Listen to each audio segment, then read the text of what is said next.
Baik, kita masuk poin yang ketiga, sedekah dan buahnya. Manifestasi yang bisa Bapak Ibu dapatkan.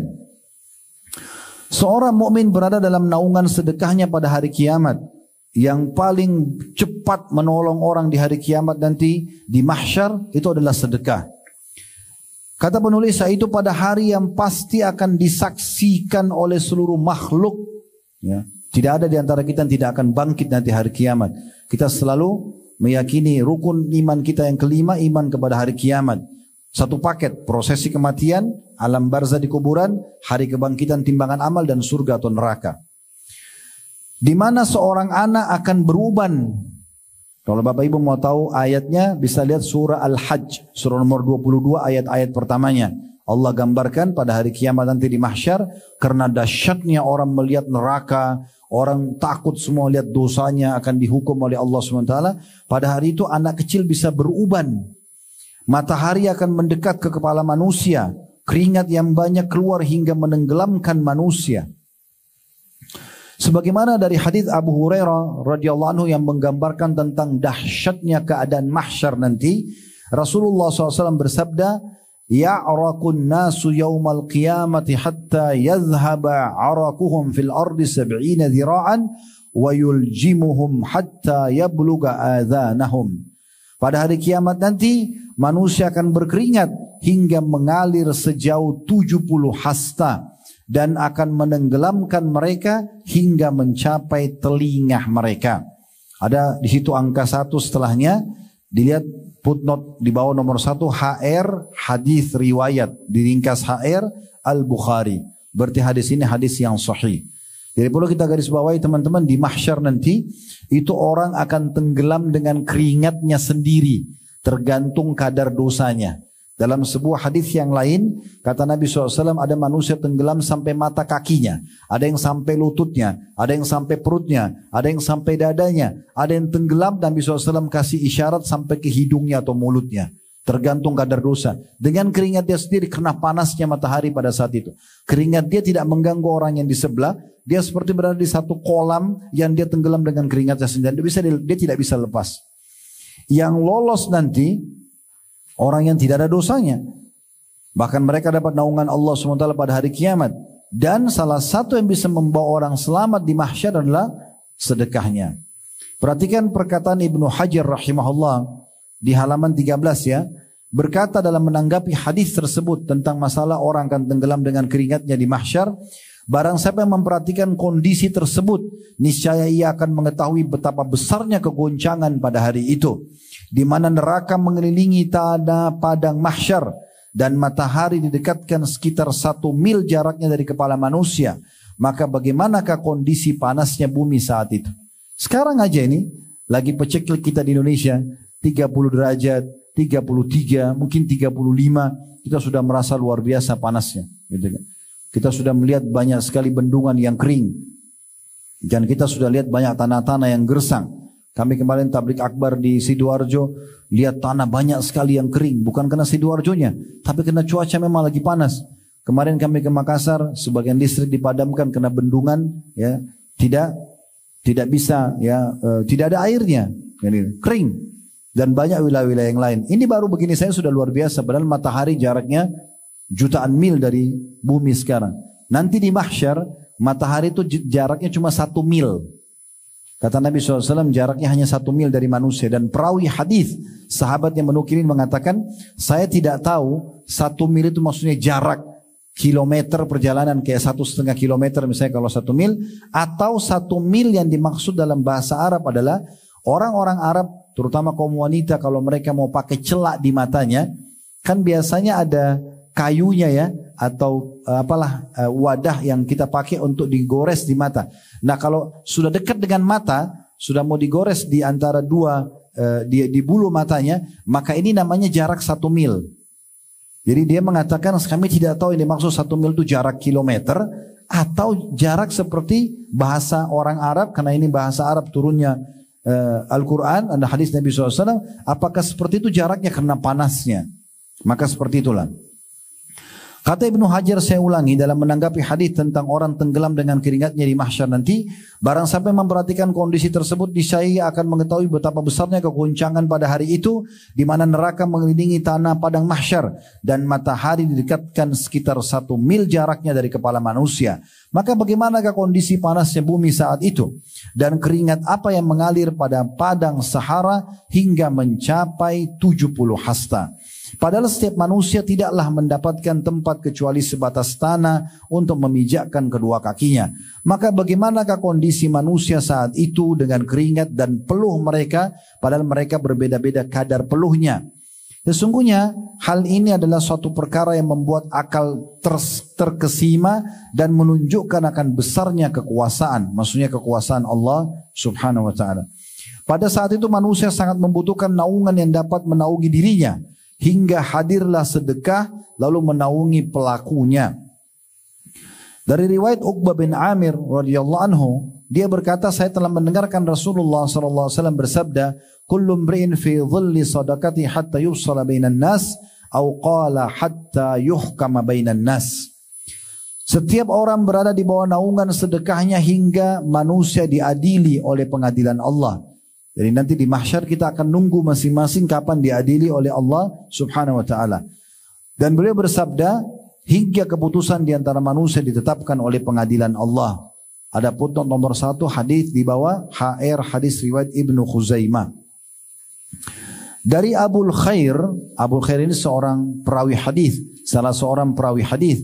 Pada saat dia mendengarkan hadis ini, dia mengatakan tidaklah suatu hari dilewatinya melainkan dia bersedekah dengan sesuatu walaupun hanya dengan sepotong kue atau sebutir bawang. Jadi seorang perawi hadis bernama Abul Khair, pada saat dia baca hadis tadi ini yang kata Nabi SAW, nanti pada hari kiamat di mahsyar orang-orang akan berada di bawah naungan sedekahnya masing-masing. Maka dengan dengar ini dia tidak pernah lewatkan satu hari pun kecuali dia harus bersedekah walaupun hanya dengan sepotong kue atau sebutir bawang. Ya, dia pernah mengantongi bawang di kantongnya sampai orang-orang mengatakan nanti baju Anda bau. Dia mengatakan saya tidak peduli, yang penting saya bisa bersedekah. Yang penting saya bisa bersedekah, ya. Dan dalam pembahasan tentang 7 kelompok manusia akan dinaungi oleh Allah dengan naungannya pada hari di mana tidak ada naungan kecuali naungannya, terdapat hadis. Jadi maksudnya sebelum saya bacakan hadisnya, dan ini sebagai ya, penutup dalam poin ketiga ini, ya. Jadi nanti hari kiamat teman-teman, orang akan merasakan panasnya mahsyar, hiruk-piruknya luar biasa. Kata Nabi SAW, kalian akan dibangkitkan tanpa alas kaki, tanpa busana, dan tidak terkhitan, tidak tersunat.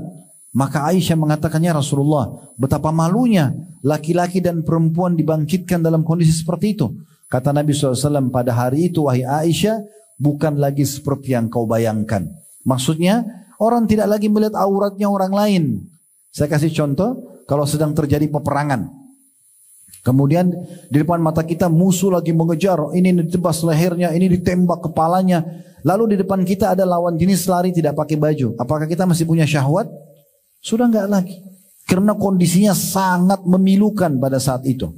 Maka Aisyah mengatakannya, Rasulullah, kalau gitu orang malu. Kata Nabi SAW, wahai Aisyah, pada hari itu bukan seperti yang kau bayangkan. Pada hari itu bukan seperti yang kau bayangkan. Jadi sangat dahsyat luar biasa di mahsyar nanti. Orang penuh dengan penyesalan, tidak bisa lagi menambah amalnya, tidak bisa lagi beristighfar dari dosa-dosanya. Dan beruntunglah kita sebagai seorang muslim, Allah sudah berikan kita bocorannya sekarang. Teman-teman, enaknya menjadi seorang muslim ini, kita tahu ya, awal penciptaan alam semesta ini disampaikan dari wahyu Allah subhanahu wa ta'ala, termasuk penciptaan manusia pertama Nabi Adam dari tanah, istrinya Hawa dari tulang rusuknya, kemudian tinggal di surga, kemudian diturunkan di bumi untuk menjalankan tugas, lalu turunannya semua akan diberikan syariat atau peraturan, Allah utus para rasul, Allah turunkan kitab-kitab, dan akan meninggal, kemudian pindah di alam barzah, kemudian akan dibangkitkan timbang amalnya, faman ya'mal mithqala dzarratin khairan yara.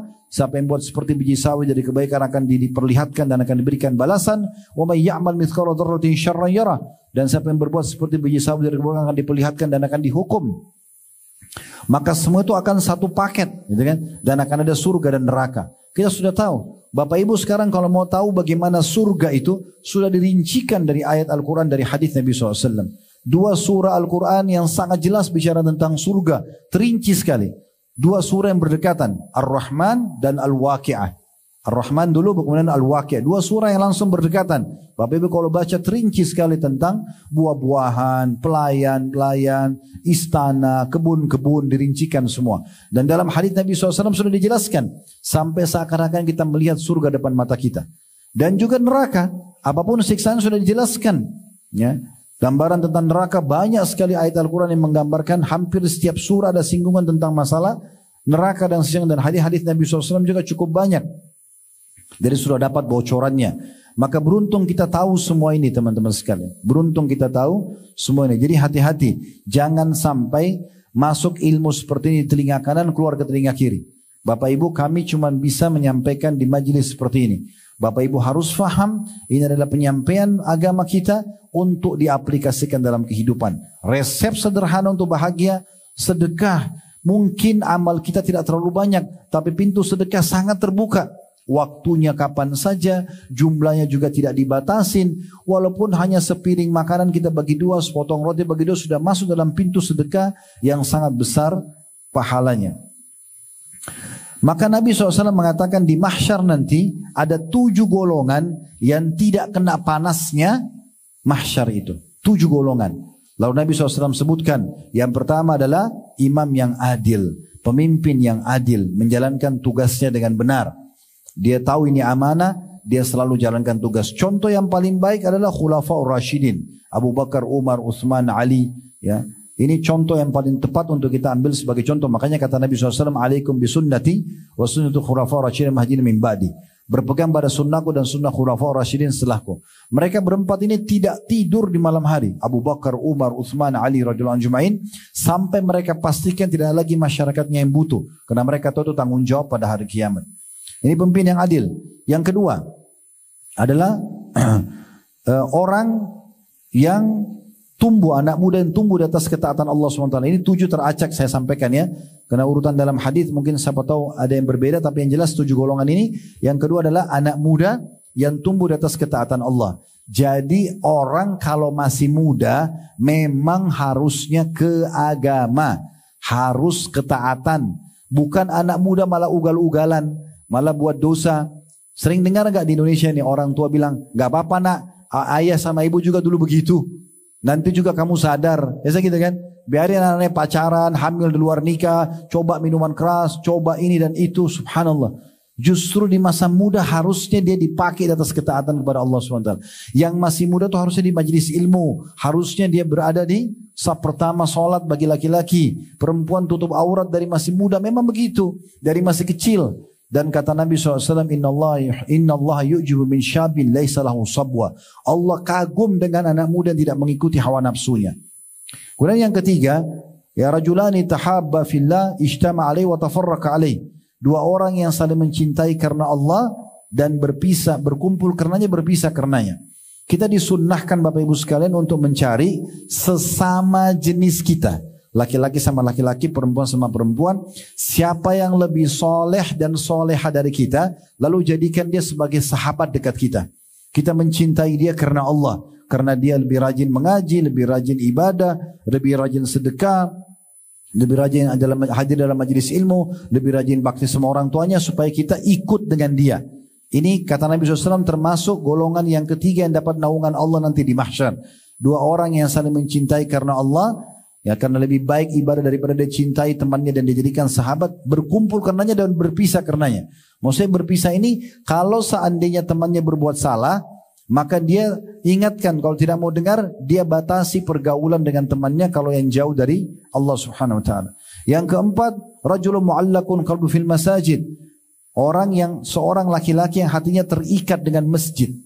Terikat dengan masjid. Nah ini kalau perempuan boleh ke masjid tapi lebih afdal sholat di rumah. Kalau laki-laki masjid.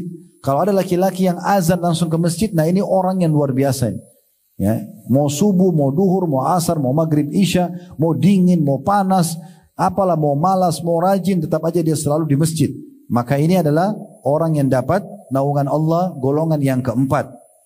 Jadi bapak-bapak terutama kalau sudah dengar azan hayya 'alas shalah, ayo kerjakan salat, hayya 'alal falah, ayo menuju pada kemenangan, semua aktivitas ditinggalkan demi untuk mengerjakan salat tersebut. Kemudian yang kelima, wa rajulun da'athum imra'atun dhatu mansibin wa jamal faqala inni akhafullah. Seseorang yang dipanggil, laki-laki yang dipanggil untuk berzina dengan seorang wanita yang memiliki dua hal, puncak kecantikan dan puncak kekayaan. Sudah cantik kaya, ajak berzina, lalu dia mengatakan saya takut kepada Allah. Kalau yang cantik sama kaya saja ditolak, apalagi yang jelek dan miskin, kan gitu.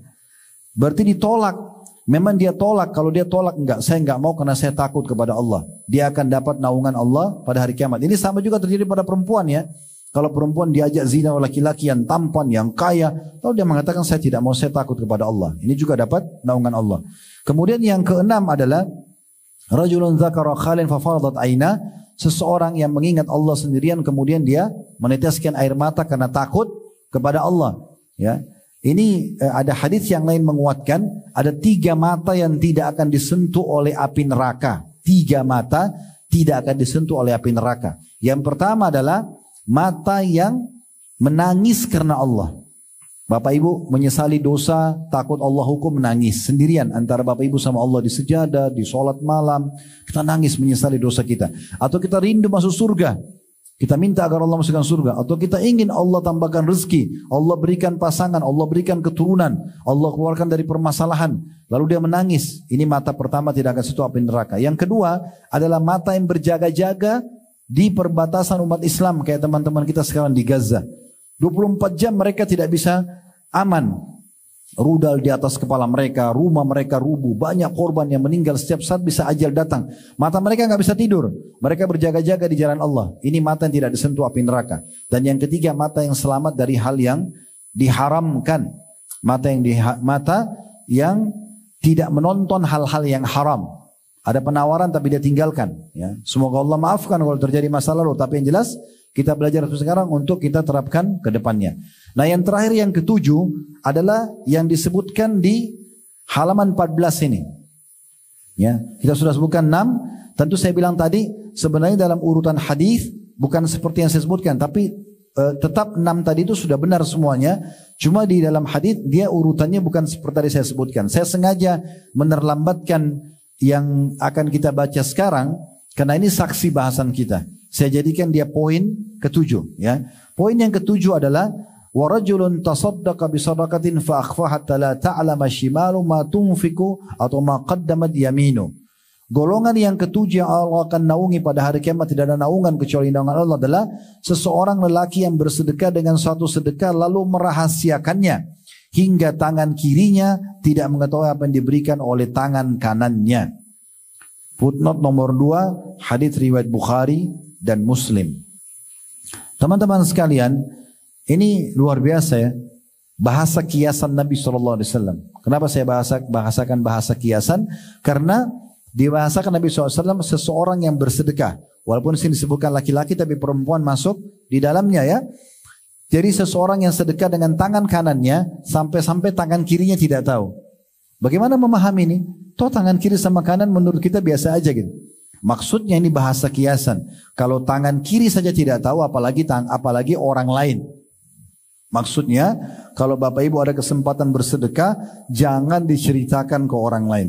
Kecuali orang memang melihatnya. Ya, tadi saya bilang, jangan sengaja bilang saya sedekah loh di sana, orang itu saya sudah bantu loh. Nggak boleh kita sebut-sebutin, ya, karena penyebutannya ini bisa masuk dalam istilah man. Man itu adalah menyebut-nyebut sedekah. Di surah Al-Baqarah tadi yang saya katakan, ayat 161 sampai 174, di antara potongan ayat adalah tidak boleh menyakiti penerima sedekah dan menyebut-nyebutnya. Kecuali ada keadaan-keadaan tertentu, seperti misalnya orang tua pada anak-anaknya. Boleh saja orang tua berkata pada anak-anaknya, misalnya anaknya tidak mau patuh nih. Nak, kenapa kamu tidak patuh? Bukankah ibu sama ayah sudah biaya kamu dari kecil? Kan dia sebutin kebaikannya untuk memberikan kesadaran pada anak. Itu tidak masuk dalam larangan. Karena memang hak orang tua untuk mengingatkan anaknya. Kemudian pemberian suami pada istrinya. misalnya dia sudah memberikan nafkah pada istrinya, tapi istrinya selalu merasa kurang aja terus. Selalu minta, suaminya bilang, kan sudah saya berikan kemarin, sudah saya berikan nafkahnya. Kenapa bisa kurang misalnya? Maka dia berbicara, dia menyebutkan, kan kemarin saya transferkan sekian, saya sudah belikan ini, saya sudah belikan, untuk mengingatkan istrinya agar jangan sampai nusyur atau membangkang. Itu tidak masuk dalam larangan. Yang ketiga, pemimpin pada masyarakatnya. Misalnya presiden membangun sebuah fasilitas umum, atau seorang gubernur atau wali kota atau bupati, lalu dia berkata pada masyarakatnya, ini Bapak Ibu sekalian sudah saya bangunkan jembatan, sudah saya buatin jalan, sudah saya buatin rumah sakit, tolong dijaga dan dirawat ya. Kan dia sebutkan kebaikan itu. Ini tidak masuk dalam larangan karena dia sedang menjelaskan ini harus dijaga sebagai amanah, ya. Begitu juga dengan pimpinan rumah sakit seperti ini, pimpinan perusahaan, pimpinan yayasan, dia boleh menyebutkan ini sudah saya siapkan ya, tolong dijaga. Maka ini tidak dilarang. Tapi selain daripada ini nggak boleh. Nggak boleh Bapak Ibu sengaja datang kepada orang mengatakan, kamu kan sudah saya bantu, kenapa kamu masih minta lagi? Udah nggak usah. Ya, kita kasih saja. Kalau dia minta, tapi kan dia minta terus, nggak masalah. Biarkan saja selama memang itu dia benar. Kecuali dia pakai maksiat, kita tahu uang itu akan dipakai mabuk-mabukan misalnya, itu lain. Tapi kalau tidak ada masalah. Ya, bahkan kalau kita punya orang-orang yang rutin kita bantu itu malah bagus. Kita sudah punya kantong sedekahnya kan? Ya, kita harus tahu, tadi saya bilang persepsinya adalah kita harus tahu kita lebih butuh, dan dalam keadaan kita lebih butuh dengan sedekah daripada orang yang menerima sedekah itu. Allahu a'lam.